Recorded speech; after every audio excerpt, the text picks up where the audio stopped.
Dernier grand virage de ce LGT de la Toussaint. Et oui, avec la saga des pros, où tout n'a pas été très rose pour nos éléphants, à l'image de notre Gervinho. Voilà, gros coup dur pour Gervinho et pour nous tous, j'ai envie de dire. Et justement, on va ouvrir le téléphone tout de suite. L'absence de Gervinho blessé sera-t-elle un handicap pour les éléphants? 27 21 59 93 99. Et puis on ira sur la page Facebook de la 3. Il y a beaucoup de messages déjà. Alors, le week-end des éléphants donc, a été évidemment marqué par la rupture des ligaments croisés de Gervinho, qui est d'ores et déjà forfait pour la CAN 2021. Bon, déjà, comment est-ce que vous avez accueilli cette nouvelle? Difficile, c'est une mauvaise nouvelle, elle n'est pas bonne, elle n'est pas reluisante, cette nouvelle. C'est un coup dur pour notre sélection de voir Gervinho se blesser à quelques mois de la CAN, mais surtout pour des échéances très importantes pour la Côte d'Ivoire. Parce que quand même, Gervinho, c'est beaucoup de qualité, c'est un leader technique sur le terrain.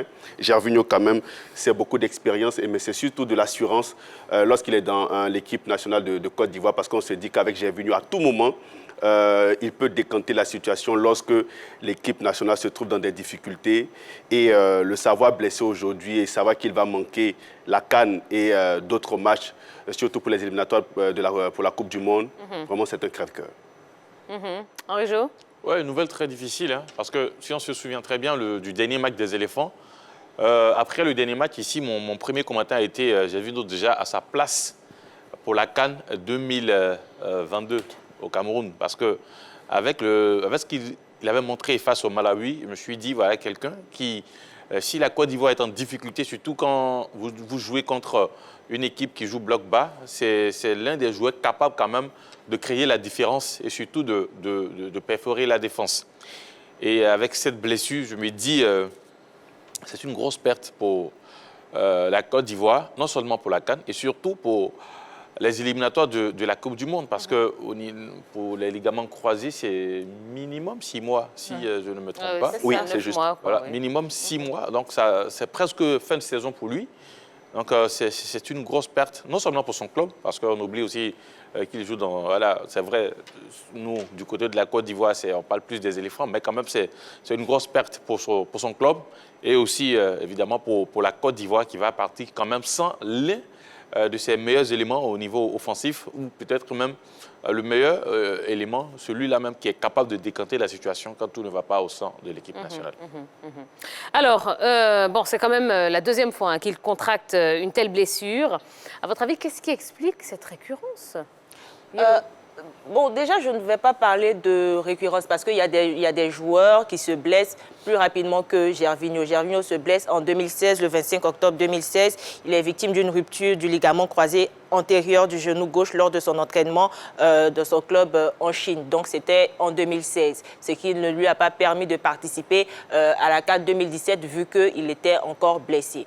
Ensuite, en 2019, il n'est pas présent pour des problèmes dits personnels avec le sélectionneur Camara. Et là, on constate encore que Gervinho, dans la même période de fin octobre, il se blesse. Je pense que là, on va dire que c'est l'âge qui cause cela. Mais il y a des joueurs qui sont très souvent plus jeunes que Gervinho qui se blessent. Là, on ne sait pas si on le suit véritablement après ces différentes blessures. Parce qu'une chose est de se blesser, une chose est de reprendre, de suivre le joueur jusqu'à ce qu'il puisse guérir suffisamment. Là, on constate qu'il devait jouer avec des équipes, il devait revenir en Italie, ce qui a fait qu'il n'a pas certainement suivi le processus adéquat pour pouvoir se rétablir de sa blessure, d'où la récurrence du ligament croisé cette année. D'accord. Allez, on a monsieur Kylian Dabobo. Ah, vous avez cru que c'était Kylian Mbappé. Allô? Oui, allô? Oui, bonsoir, monsieur Kylian. Oui, ça va, et vous? Eh ben, ça va bien, merci. Alors, monsieur Kylian, l'absence de Gervinho blessé sera-t-elle un handicap pour les éléphants? Oui, c'est réellement un handicap pour les éléphants, puisqu'on a un gros match à venir face au Cameroun. Pourtant, Gervinho, on a vu lors du match précédent, il a vraiment aidé la Côte d'Ivoire au plan sur la pratique. Il a vraiment aidé la Côte d'Ivoire. Pour moi, si Gervinho n'est pas là, un handicap pour les éléphants. Si Gervinho n'est pas là, c'est mon idole. Donc, c'est un gros coup dur pour la sélection. Oui, c'est un gros coup dur pour la sélection de l'équipe. Et je suis très touché. D'accord. D'accord, très bien. Merci beaucoup pour votre appel. Allez, continuez, appelez-nous 27 21 59 93 99. L'absence de Gervinho sera-t-elle un handicap pour les éléphants? Oui, quelque chose à dire sur Gervinho? Ce qu'on a envie d'ajouter, c'est que, ayant consulté quand même quelques spécialistes de la médecine sportive, nous ont laissé entendre que la blessure du ligament croisé est l'une des blessures les plus graves dans le sport. Et c'est une blessure qui, comme vous l'avez signifié, au minimum c'est 6 mois, mais pour se rétablir véritablement, c'est au moins 8 mois, voire 1 an, voire 12 mois pour se rétablir. Et sachant que Gervinho prend de l'âge, il n'a plus ses jambes de 20 ans, il est déjà un trentenaire. Plus vous avez cette blessure, plus vous mettez encore du temps pour vous rétablir. Et on a un peu peur de ne pas d'avoir un Gervinho court pour, par exemple, la Coupe du Monde. Parce qu'on sait que c'est vrai que la Coupe du Monde, c'est en 2022, en décembre. Mais est-ce que le joueur pourra revenir assez rapidement, être compétitif pour pouvoir participer à cette Coupe du Monde? C'est vrai qu'on n'est pas encore qualifié, mais on a toujours bon espoir que cela se fasse. Et c'est vraiment difficile pour lui et pour la Côte d'Ivoire. D'accord. Allez, direction San Pedro. Monsieur Soumaoro est avec nous. Bonsoir, Monsieur Soumaoro. Bonsoir, la grande. Bonsoir, Monsieur Soumaoro. Bonsoir, Monsieur Soumaoro. Alors, Monsieur Soumaoro, l'absence de Gervinho sera-t-elle un handicap pour les éléphants? Ah oui, très, on ne sait pas comment il faut le dire. Parce que c'est le joueur expérimenté de l'équipe d'abord. Bon, ça fait au moins, je peux dire que j'ai un bon mémoire, ça fait deux cannes qui va laisser comme ça. Donc, vraiment, on prie pour lui parce que c'est déjà fait, mais on prie pour lui pour qu'il s'établit bien. Et qu'il vienne en bonne santé. Et puis bon, la bataille continue.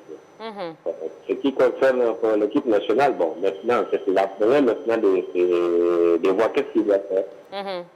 Parce que vraiment, c'est comme dans une maison, il y a une brique qui est tombée. Donc, il faut le remplacer. Ouais. Voilà, donc vraiment, c'est un handicap, ça il faut le dire. Parce que moi, je le voyais déjà comme le métronome de l'équipe nationale déjà. Franchement. Ouais. Donc, vraiment, je remercie aussi la grande team. Parce que sur le tout le média aujourd'hui, je peux dire même, on n'avait pas ça en Côte d'Ivoire ici. Tous les sportifs peuvent s'exprimer bien. Et aujourd'hui, on est beaucoup, vraiment, moi, beaucoup, vraiment. Je suis ça à la lettre, c'est ça que je n'arrive pas à vous dire. C'est gentil. Mais vraiment, je suis content de vous voir, Arijo et toute l'équipe, même Yellow, de la salut. Bon, pas Yves Boris apparemment, mais c'est pas grave, c'est pas grave. Il ne le connaît pas. Non, il n'y a pas de souci. Ben, merci beaucoup, c'est très gentil. On vous embrasse très fort, Monsieur Soumaoro. Merci en tout cas pour votre fidélité. Rapidement, message de Nanouga Tuo sur la page. Selon moi, il n'y aura pas un handicap si les autres joueurs reconnaissent qu'il y a un grand arbre de la forêt qui a perdu ses feuilles. Bon, il est très, voilà. Hein, mais si un seul arbre perd ses feuilles, on ne peut pas dire que c'est un désert qui s'annonce. Donc les autres joueurs doivent prendre conscience et venger l'absence de notre grand Gervinho. Voilà. Bon. En tout cas, ouais, c'est un petit peu ça. Hein. Kélé Aboubacar Koné, on espère que non. Sinon, il est indéniable que son importance est flagrante au sein de la sélection. On a vu malgré tout les stars qui constituent cette sélection, malgré toutes les stars qui constituent cette sélection, eh bien qu'ils ne parviennent pas à faire la différence, comme notre Jaguar national. Vraiment prompt rétablissement à lui et qu'il nous revienne le plus tôt possible. On va en lire d'autres, hein, il y en a pas mal. Alors, passons maintenant à Franck Kessié. C'est vrai que pour son retour en Serie A, après sa suspension, du Milan AC, il a été quand même...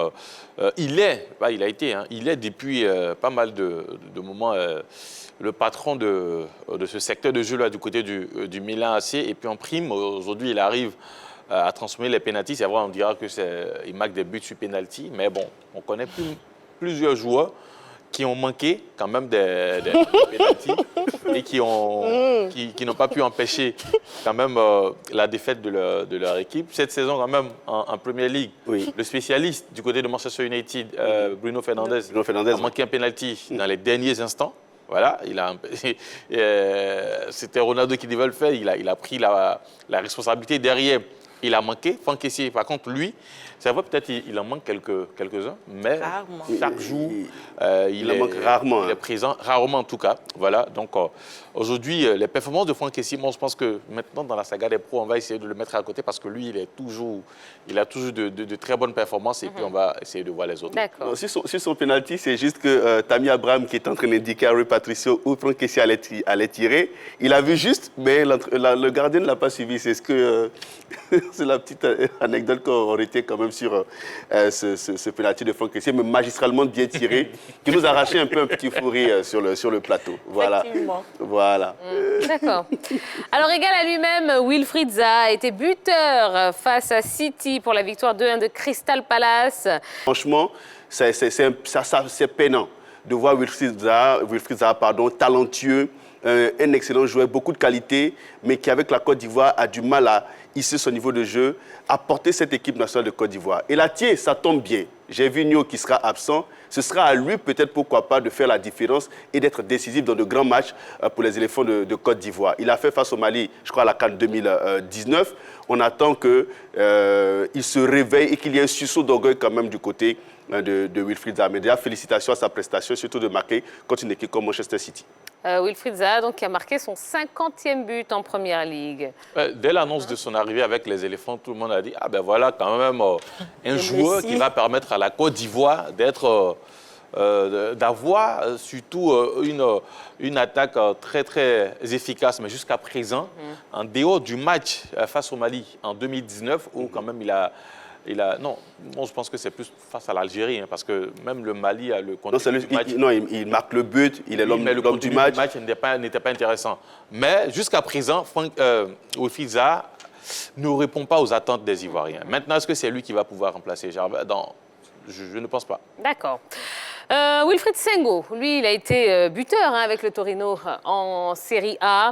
Le titulaire habituel, mais à côté, vous avez quand même un garçon qui est en train de monter en puissance. C'est vrai, peut-être avec les éléphants, il n'a pas encore montré ce match la référence qui va peut-être le lancer, évidemment, avec l'équipe nationale. Mais il fait de belles prestations et je pense que quand vous faites de belles prestations avec votre club, normalement, vous devez être capable de rééditer cela avec l'équipe nationale. On attend quand même son heure de gloire, mais il y a une bonne concurrence au niveau de la défense droite des éléphants. Alors, dernière question, dans l'ensemble, comment est-ce que vous trouvez l'état de forme des pros ivoiriens à quelques jours des ultimes journées de ces éliminatoires du Mondial 2022 ? Il y a du bon et il y a du moins bon. Je pense que ce sera au sélectionneur Patrice Baumel de faire des choix judicieux, loin de toutes les affinités qu'on pourrait lui prêter avec certains joueurs et de pouvoir donner une équipe qu'il nous faut pour pouvoir affronter le Cameroun et pour les prochaines échéances. Moi, j'ai des craintes. Au niveau de la défense, par exemple, vous avez Willy Boli qui ne joue pas. Vous avez Eric Bailly qui ne joue pas. Vous avez Sinali Diomandé qui joue des bouts de match avec Lyon. Et ces trois noms-là, quand même. Kosonou aussi, n'oubliez pas. Parce que depuis le retour de Tapsoba, Kosonou aussi n'est plus titulaire. Voilà. Et vous avez, ce sont ces noms-là, quand même, qui représentent la défense ivoirienne. On a vu quand même les difficultés de Serge Aurier quand il était en manque de compétition avec l'équipe nationale de Côte d'Ivoire. Et quand vous avez des joueurs qui ne jouent pas, qui n'ont pas de temps de jeu, et que vous devez aller rencontrer une équipe comme le Cameroun, il faut se poser beaucoup de questions, il faut avoir des craintes. Je pense que mes craintes, avec ce que je viens de dire là, sont raisonnables. Et on espère que derrière, d'autres qui sont appelés et qui souvent n'arrivent pas à avoir de temps de jeu, par contre, qui sont très bons en club, peuvent avoir aussi du temps de jeu avec les éléphants pour prouver de quoi ils sont capables. Oui, Tia, c'est vrai que... Il y avait le mot de la fin. Mais je les trouve pas mal quand même. Je les trouve pas mal, c'est vrai, au-delà du secteur défensif. Ceux qui sont au milieu de terrain et puis on attaque quand même donnent satisfaction. Wilfried Zaha qui a marqué, Cornet aussi, ne l'oublions pas, qui a marqué, qui est très en forme, donc il peut être une nouvelle... il peut apporter des idées avec ce bon début qu'il fait avec cette équipe de Burnley. Il peut apporter des idées à Patrice Baumel de le repositionner dans un autre secteur de jeu pour qu'il puisse pour qu'il soit performant et qu'il puisse apporter encore un plus à cette équipe nationale de Côte d'Ivoire. Mais au-delà de ce secteur de jeu, donc l'attaque et le milieu de terrain, la défense quand même inquiète un tout petit peu. C'est pour ça que je dis pas mal. D'accord. À la question, hein, l'absence de Gervinho sera-t-elle un handicap pour les éléphants? On fera un petit tour de table aussi là-dessus. Message de Ouattara Assouma qui dit oui, ce sera un grand handicap pour la sélection. Dans un match tactique, ce sera difficile. Il peut changer le cours d'un match à tout moment. Bon, ben, on fera sans lui et peut-être son absence motivera ses coéquipiers qui feront tout pour nous qualifier et lui dédier la victoire. Et encore message de Marcel Yao. Il a fait montre de tout son talent sur les 2 derniers matchs des éléphants, mais les éléments appelés en équipe nationale peuvent compenser son absence à condition qu'il se sublime et arrête trop de fantaisie dans le jeu. Ben, je vous pose la même question rapidement, tour de table. Oui, Est-ce que c'est un coup dur? C'est un coup dur. C'est clair, pour moi, c'est un coup dur parce que Gervinho, il représente beaucoup pour cette sélection. Mais on ne va pas dire le contraire. Oui, la sélection va manquer de son expérience surtout, je pense. Oui, parce que jusqu'à présent, Pépé et Isa n'ont pas confirmé avec les éléphants. Vous avez Evra qui n'a pas de club, qui s'entraîne certes avec la SEC, mais qui n'a pas de club. Et vous avez Gervais qui décantait la situation, qui est blessé. Donc, c'est un handicap pour l'équipe nationale. Heureusement que Cornet a été repositionné à son poste de prédilection et qu'il fait des merveilles. Peut-être avec lui, on pourrait avoir de la lumière dans cette obscurité. Eh bien voilà. Toujours est-il qu'on lui propose... On lui souhaite. Pardon. On lui souhaite, j'ai bugué, moi seule. On lui souhaite un prompt rétablissement, voilà, à notre Gervinho national et international d'ailleurs. Allez, justement, on va lui dédier ce plus calé jingle et on y va.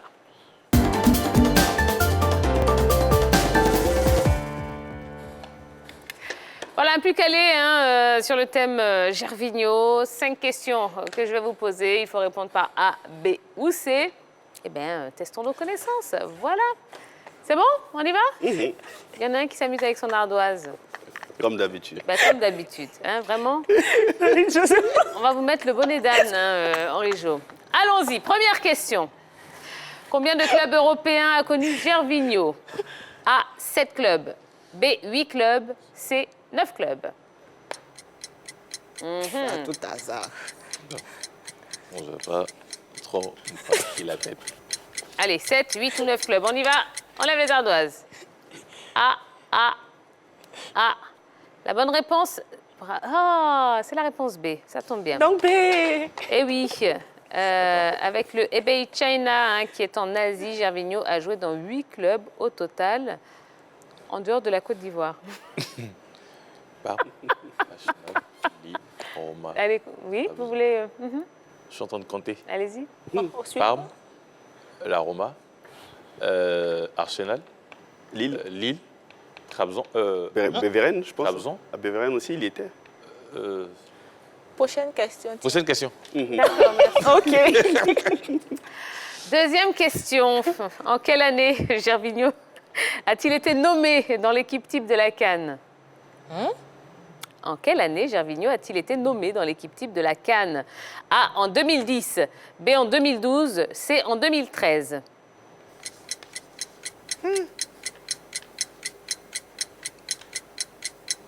C'est pour rire avec moi. On y va. J'ai du B et j'ai du C. La bonne réponse est la réponse B. Et oui, cette année, la Côte d'Ivoire échoue en finale face à la Zambie au tir au but. Et puis il marque un but fantastique en demi-finale. Face au Mali. Allez, troisième question. Gervinho est champion de France avec Lille en 2011. Il a inscrit combien de buts cette saison en Ligue 1? A, 13 buts. B, 14 buts. C, 15 buts. 13, 14 ou 15 buts en 2011. On y va. J'ai du A et j'ai du B. La bonne réponse, c'est la réponse C. Il a inscrit 15 buts et finit 7e du classement des meilleurs buteurs. Bon, pause. Comment ça se passe chez vous à la maison? Est-ce que vous me faites un 3 sur 3? Bon, c'est pas évident. C'est pas possible. Ah, c'est pas évident. Là, le questionnaire ce soir n'est pas évident. Alors, quatrième et avant-dernière question de ce plus calé spécial Gervinho. Quel dossard portait Gervinho lors de sa première CAN en 2008? C'était le numéro 10, numéro 20 ou numéro 27? A, 10, B, 20 c'est 27. On y va. J'ai du C, j'ai du A et j'ai du A. La bonne réponse, c'est la réponse A. Oui, Gervinho a récupéré le numéro 10 que portait... Qu'il portait avant Yapi Yapo. Yapi Yapo, absolument. Hein. Et il ne l'a plus lâché, sauf en 2017 et en 2019. Cheikh Doucouré et Seri Jean-Michel s'en étaient à chaque fois emparés.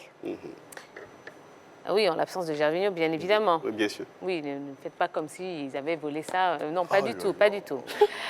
Allez, cinquième et dernière question de ce plus calé. Avec Arsenal, contre quelle équipe Gervinho a-t-il inscrit son premier but en Première Ligue? C'était contre A, Blackburn, B, Newcastle ou C, Southampton.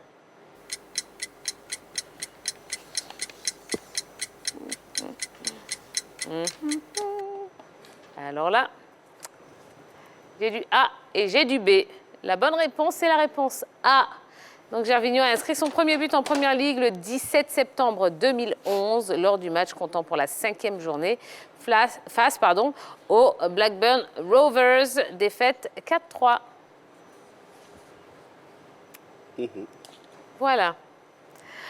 Alors, bon, j'ai effectué mes petites recherches pendant que vous étiez en train de travailler. Et sur la première question, absolument, donc combien de clubs européens a connu Gervinho? C'est bien 7 clubs, donc la réponse A. Oui. Voilà. Donc c'était... On va sortir la VAR pour savoir qui avait bien répondu. Oui.